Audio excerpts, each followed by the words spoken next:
अशी कल्पना असते की तुम्हाला काय बिझनेस आहे तुमचा, कधी पण तुम्ही सुट्टी घेऊ शकता वगैरे, पण तसं काय नाही आहे. नाही पहाटेपासून रात्रीपर्यंत राबायला लागते. चेक करू शकता कलर, तुम्ही एकदा नुसतं फक्त चेक करा, काय सुंदर कलर आलाय. कढीपत्ता, वा, कोथिंबीर. थोडीशी कोथिंबीर टाकलेली आहे. मला जोपर्यंत लोकांना चांगलं द्यायची सवय लागत नाही ना, हा, चांगली सवय लागली पाहिजे. चांगली तुम्हाला. सवय लागली. सवय लागली पाहिजे तुम्हाला प्रत्येक गोष्टीत चांगलं का. बरोबर. आता आम्हाला तुमची पोह्याची रेसिपी जरा दाखवा कशी करता. हो नक्की.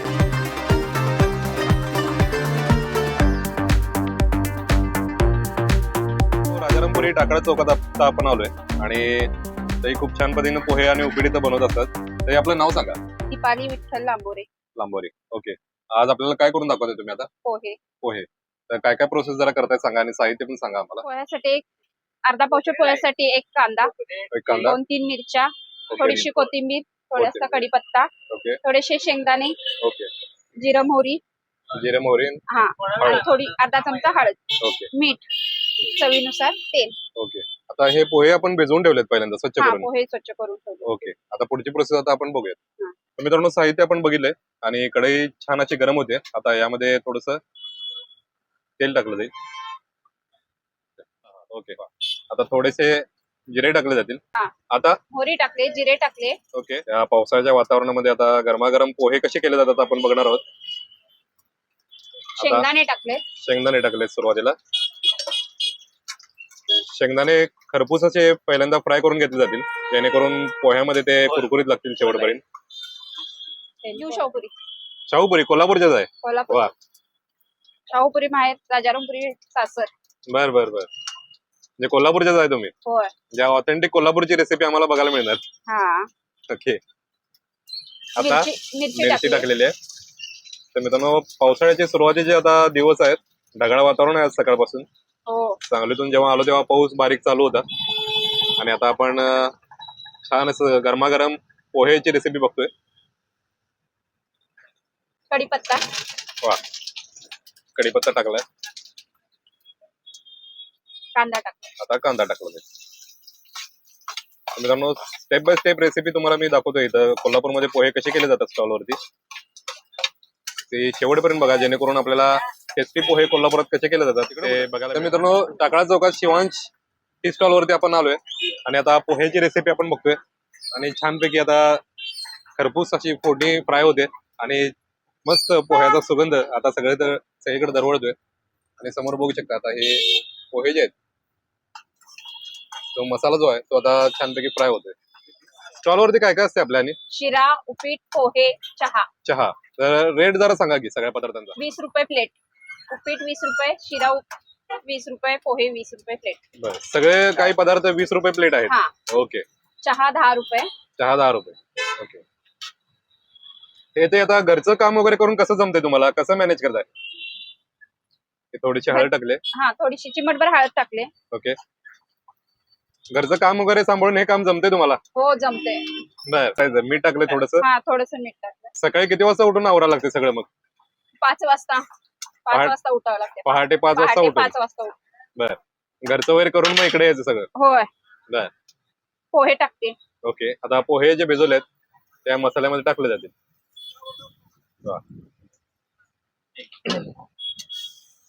तर मित्रांनो, पुरुषांनी बिझनेस मध्ये पडणं आणि स्त्रियांनी बिझनेस मध्ये पडणं जरा फरक आहे खूपच. कारण स्त्रियांना सगळं घरची कामं वगैरे आवरून ते यावं लागतं इथं, आणि घरची जबाबदारी पण आणि स्टॉलवरची जबाबदारी पण सांभाळायला लागते. तर छानपैकी मित्रांनो, गरमागरम पोहे आपण आता कोल्हापूरमध्ये आलोय आणि आल्यानंतर सगळ्यात पहिल्यांदा पोहे टेस्ट करणार आहात. आणि तर त्याची गरमागरम पोहेची फोडणी वगैरे झाली आणि समोर आपल्या गरमागरम पोहे तयार आहेत. थोडीशी कोथिंबीर टाकलेली आहे. तर मित्रांनो, इथलं उपीट देखील खूप छान आहे. आणि जर आपल्याला कुठल्याही पार्टीसाठी किंवा कार्यक्रमासाठी काही पदार्थ लागले तर या ताईंना दिलेल्या फोन नंबरवरती कॉन्टॅक्ट करा, जेणेकरून तुम्हाला सगळे पदार्थ गरमागरम घरपोच मिळतील. मिनिमम 20-25 लोकांसाठी 20 प्लेटची ऑर्डर द्यावी लागेल. तर मित्रांनो, जर काही आपल्याला पदार्थ लागणार असेल जसं पोहे, उपीट, शिरा आणि खिचडी काही पाहिजे असेल तर 20 रुपये प्लेट रेट आहे. आणि जर आपल्याला किटी पार्टी असेल किंवा बाकीचे काही वाढदिवस वगैरे असतील तर जर आपल्याला काही पदार्थ लागणार असतील तर त्यांना फोन करून कळवा, जेणेकरून गरम पदार्थ सगळे तुम्हाला इथं टेस्ट करायला मिळतील. आणि आपल्याला ते सगळे पदार्थ इथं ताजा करून ठेवतील, पदार्थ घेऊन जाऊ शकता. तर मित्रांनो या इथं या स्टॉलवरती. आणि आता आपण पोहे कसे केले जातात बघितलं तर इथं खिचडी देखील असते, उपीट देखील असते. आणि गरमागरम पोहे तर झालेच आहेत, पण इथला चहा देखील खूप फेमस असतो. आणि इथला बासुंदी चहा कसा केला जातो ते आता आपण बघणार आहोत. मित्रांनो पोहे जे आहेत ते आता गरमागरम तयार झाले आहेत आणि वाफेवरती ठेवले होते. आता वाफ देखील छान पद्धतीने आलेली आहे. आणि इथं हॉटकेस आहे दादांचा, आणि हॉटकेस मध्ये आता हे पोहे काढून घेतले जातील. मित्रांनो दोघं मिळून खूप कष्ट करतात, इथं दिवसभर स्टॉल असतो. आणि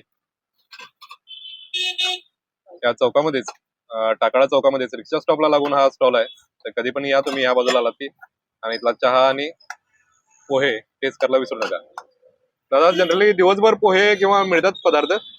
सकाळी 10, 10:30, 11 पर्यंत आपले पोहे मिळतात, पोहे नाश्ता मिळतो. हा. त्यानंतर जसं आपले कस्टमर वाढतील तसं आपण टायमिंग वाढवायचं. टायमिंग वाढवणार आहोत. तर मित्रांनो आता चहाची प्रोसेस आपण बघतोय. आणि त्यासाठी दादा गोकुळचं दूध वापरतात, कारण दादांचं म्हणणं होतं की खूप छान असा थिक चहा या दुधामध्ये होतो. आणि बासुंदी चहाला जसा हवा तशा पद्धतीचा टेक्स्चर या दुधामुळे मिळतं. सगळ्यात पहिल्यांदा दूध घेतलं. दादा किती लिटरचं करतो 2.5 आपण? लिटरचा चहा बनवतोय मी सुरुवातीला.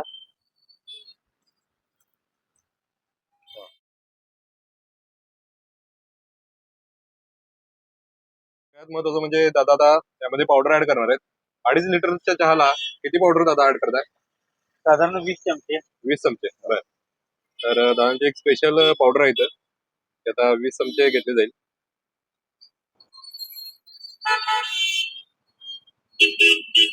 स्पेशली बासुंदी पावडर चहा आहे.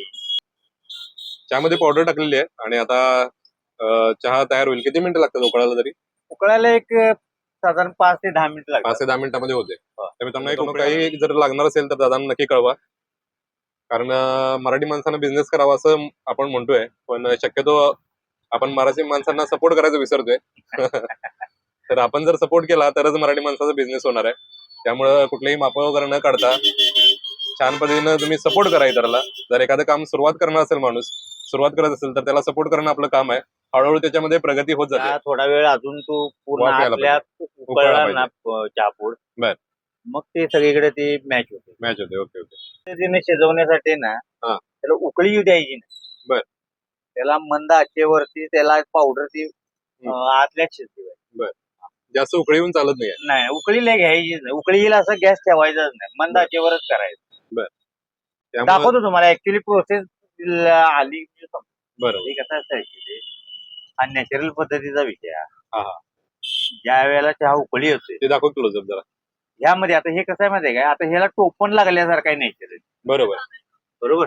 साय वगैरे आलेली जे जे आहे ते नॅचरली टोपण आल्यासारखं आहे. त्यातून वाफ जातच नाही बाहेर. दूध बीत काय आटत, दूध आटत नाही आणि वाफ पण जात नाही. वाफ जात आणि आतल्यात पावडर पावडर चांगली शिजली. जसं तुम्ही शिजल्यानंतर नाही अन्नावरती किंवा कशावरती तरी झाकण ठेवताय वाफ त्याची कोंडण्यासाठी. बरोबर. तसाच प्रकार नॅचरल पद्धतीचा आहे. म्हणजे त्याच्यावरती साई जी येते त्याच्यामुळे ते दम दिल्यासारखं.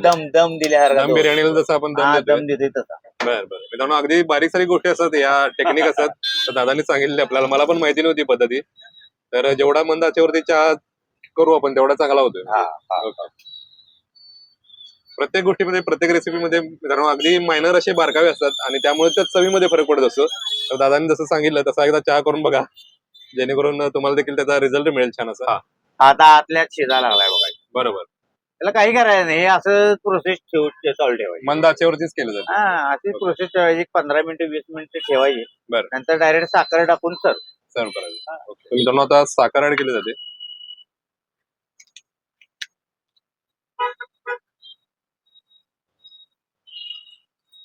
समजून घे कसं ते होतं.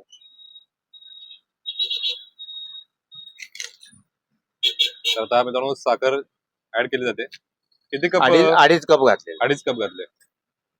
आपला स्वतःचा बिझनेस असेल की कधी पण सुट्टी घेता येते वगैरे असं आपली कल्पना असते, पण तसं नाही आहे. तसं नाही आहे. बिझनेसला उलट जास्त कष्ट करायला लागतात. अशी कल्पना असते की तुम्हाला काय बिझनेस आहे तुमचा, कधी पण तुम्ही सुट्टी घेऊ शकता वगैरे, पण तसं काय नाही आहे. नाही. पहाटेपासून रात्रीपर्यंत राबायला लागते, तेव्हा कुठं सक्सेस मिळते. ज्या वेळेला दुकान बंद हा, होते संध्याकाळी त्यावेळेला सुट्टी. सुट्टी, सणवार वगैरे काय नाही. नाही नाही अजिबात. मित्रांनो चेक करू शकता, कलर तुम्ही एकदा नुसतं फक्त चेक करा, काय सुंदर कलर आलाय चहाला. जसं वर्ण जायचं अजून घ्या जरा. तर मित्रांनो बासुंदी चहा कोल्हापुरात जर तुम्हाला प्यायचं असेल तर टाकाळा चौकात यायला लागेल तुम्हाला, रिक्षा स्टॉपची. घेऊन फ्रँचायझी जर घ्यायची असेल हा. तर आपण त्या लेवलचा चहा बनवला तर आपण स्वतः बरोबर, आपण स्वतः जर चहा केला तर अमृत तुल्यच बनवायचं, बरोबर. दुसरं काही बनवायचंच नाही. जर एखाद्याकडे स्किल असेल तर मग फ्रँचायझी घ्यायची काही गरज नाही. हा नाहीच नाही. बरोबर आहे, चहाच्या व्यवसायासाठी मला तर वाटत नाही की 5-10 लाख रुपये गुंतवायला पाहिजे. बरोबर. तुम्ही चहाचा धंदा कुठेही करू शकता, सुरुवात कुठूनही करू शकता, पण चहा करता आला पाहिजे, आला पाहिजे. चांगला चहा करता आला तुम्हाला जोपर्यंत लोकांना चांगलं द्यायची सवय लागत नाही ना, पाहिजे. हा, चांगली सवय लागली पाहिजे. चांगली तुम्हाला. सवय लागली पाहिजे. सवय लागली पाहिजे तुम्हाला. प्रत्येक गोष्टीत चांगलं काम, बरोबर प्रत्येक गोष्टीत चांगलं काम केलं तर ते चांगलं होईल, बरोबर. नाही तर ते होत नाही. पण बारकावे पण तेवढेच बघायला लागतील. अगदी अगदी 100%. जसं तुम्ही सांगितलेत बारकावे त्यातले, ते अगदी महत्वाचे आहेत मित्रांनो. चहा कसं करायचं बारकावे दादांनी सांगितलेत मगाशी, तर ते पूर्ण व्हिडिओ बघा. स्किप करून जर व्हिडिओ बघितला तर ते काय तुम्हाला समजणार नाही. आणि आपल्या व्हिडिओमध्ये शॉर्टकट नसते कुठलाही. आता हा चहा छान अशी उकळी आली आहे आणि आता फिल्टर करून ओतला जाईल.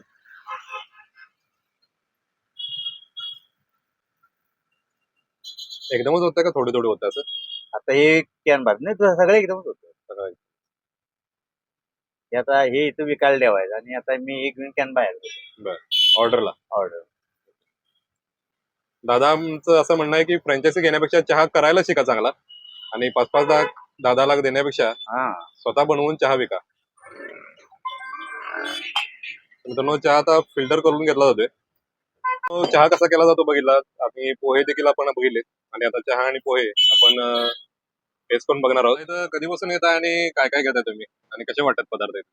पदार्थ इथले पोहे एक नंबरच आहेत. बर. पोह्याला चांगली चव आहे. हा. त्याच्याबरोबर चहा पण मस्त असतोय. माझी दिवसाची सुरुवात इथनं चहा बसनच होते. चहाच अति सुंदर आहे. चहा मला खरोखर अगदी Chemical berries जबरदस्त आहे. वाटला. हो छान आहे चहा. विदाऊट केमिकल कुठले काही मिश्रण न करता केलेला चहा असतोय. हा. चहा चांगला आहे. बरोबर. त्याला मित्रांनो टाकाळा चौकामध्ये शिवांश पोहे सेंटरवरती आता आपण आलो होतो आणि रेसिपी इथली पोहेची आणि चहाची बघितली, आणि समोर आपण गरमागरम पोहे घेतलेत. तर हे गरमागरम पोहे 20 रुपये प्लेट रेट आहे, आणि गरमागरम पोहे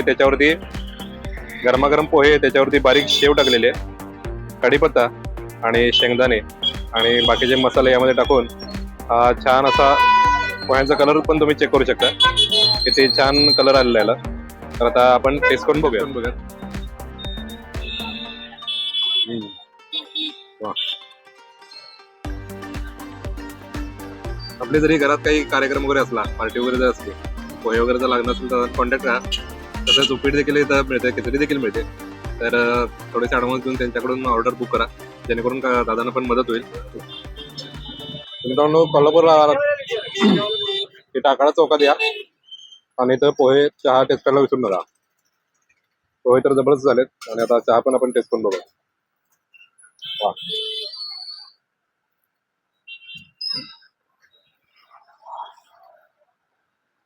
चहाचा कलर आणि टेक्स्चर बघा एकदा.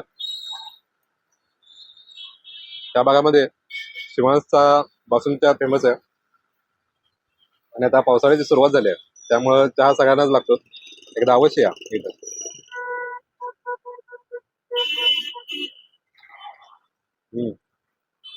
वा. खरंच बासुंदी चहा आहे. जशी बासुंदीला गोडवा असतो, थिकनेस असतो, तसा हा ठीक असा चहा आहे. दादांनी रेसिपी करताना बासुंदीचा कसा केला जातो त्याचे बारकावे सांगितले. तर व्हिडिओ जर स्किप करून तुम्ही डायरेक्ट इथं उडी मारली असेल तर पाठीमागे जाऊन तुम्ही सगळी रेसिपी बघू शकता.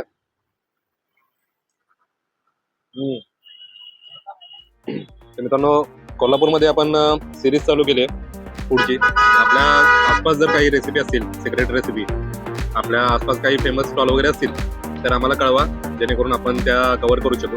आज आपण कोल्हापूरमध्ये आलो होतो. शिवांश स्टॉलवरती पोहेची रेसिपी बघितली, बासुंदी चहाची रेसिपी बघितली, आणि आता आपण पुढच्या व्हिडिओसाठी जातोय. तर मित्रांनो भेटूयात असाच एका सुंदर व्हिडिओमध्ये सुंदर रेसिपी सोबत. तोपर्यंत राम राम. आणि दादा तुमचा एकदा फोन नंबर सांगा, जेणेकरून कुठल्या पार्टीला किंवा कार्यक्रमाला पोहे लागणार असतील तर लोक तुम्हाला फोन करतील. फोन नंबर माझा आहे 9834 हा. 777 408. 408. तर मित्रांनो या फोनवरती फोन करा आणि दादांना कॉन्टॅक्ट करा.